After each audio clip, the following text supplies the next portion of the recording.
Now, you may be under the impression, once you get your concealed carry permit, that you don't have to take insults anymore. And you can do just like Clint Eastwood here. What's the matter with you? I'm speaking to you, pig shit. I think he's got some of that pig shit in his ear. I don't know which smells worse. Him or shit in the bottle.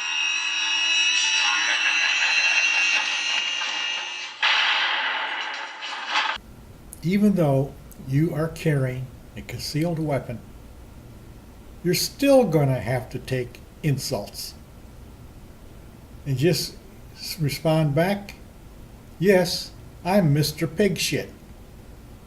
Otherwise, this is what's going to happen to you. In trouble were spotted in cuffs as they were taken in for questioning. The point being, just because you have a license to carry a concealed weapon, that doesn't mean that you don't have to take crap off of people anymore, like Clint Eastwood. Unfortunately, you still have to take crap off of people, and probably because you're carrying now, you probably got to take even more crap to keep out of trouble. The concealed weapon is not your avenger. It is strictly for when your life is threatened, and I mean threatened. Does that gun come out?